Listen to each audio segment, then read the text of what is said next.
ان الحمد للہ والصلاۃ والسلام علی رسول اللہ۔ ناظرین کرام، رمضان المبارک ہمدردی کا مہینہ ہے، مواخات کا مہینہ ہے، مواسات کا مہینہ ہے۔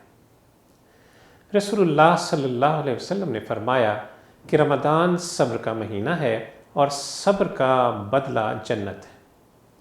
یہ ہمدردی اور غمخواری کا مہینہ ہے۔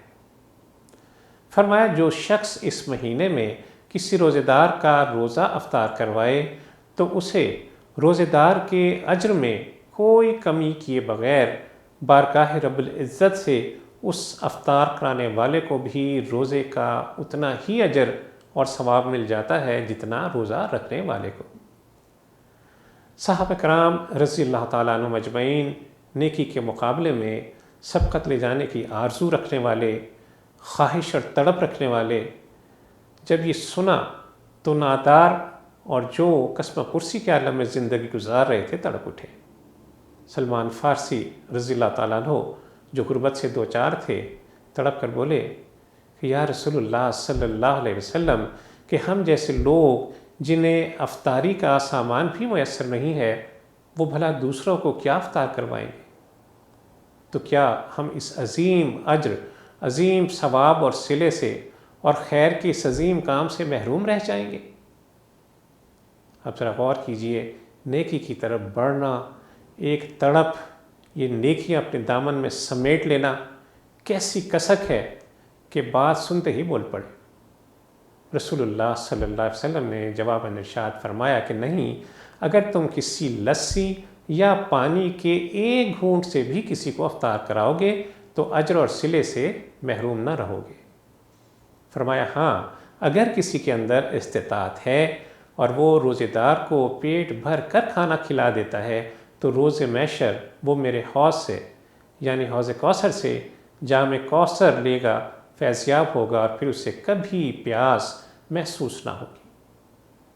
ناظرین کرام، رمضان ہمدردی کا، غمخواری کا، مواخات اور مواسات کا مہینہ ہے۔ آج وطن عزیز میں غالب اکثریت خط غربت سے نیچے زندگی گزارنے پر مجبور ہے۔ 2 وقت کی روٹی بھی ڈھنگ سے نصیب نہیں ہے۔ قرضوں کے بوجھ نے کمروں کو توڑ رکھا ہے۔ لوگ غموں کے بوجھ تلے دبے پڑے ہیں۔ غذا، صحت، تعلیم، یہ سہولتیں ہر کسی کے نصیب میں نہیں ہیں۔ چادر سے سر ڈھانپیں تو پاؤں ننگے ہوتے، پاؤں کو ڈھانپیں تو سر کھل جاتا ہے۔ تھر میں ہمارے بھائی پانی کے ایک ایک گھونٹ کو ترس رہے ہیں۔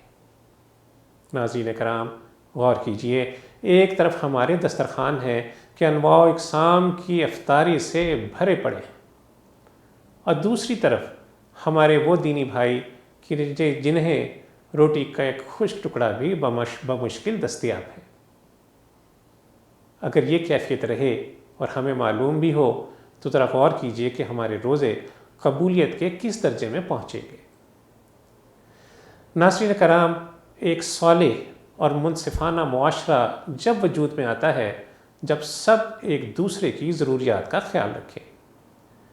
جنہیں اللہ نے اپنے فضل سے نسبتاً زیادہ نوازا ہے، انہیں چاہیے کہ ان کی ضرورتوں کا خیال رکھیں جنہیں اللہ نے اپنے فضل سے نسبتاً کم نوازا ہے، اور یہ اس طرح مال کی تقسیم کو کہ جو زیادہ فضل والوں سے کم فضل والوں کی طرف لوٹایا جائے، اللہ تعالیٰ نے اپنے ذمے قرض قرار دیا ہے کہ من ذا الذی یقرض اللہ قرضا حسنا فیضاعفہ لہ اضعافا کثیرا، کہ تم میں کون ہے جو اللہ کو قرض حسن دے تاکہ اللہ عز و جل اس سے کئی گنا بڑھا چڑھا کر واپس کرے۔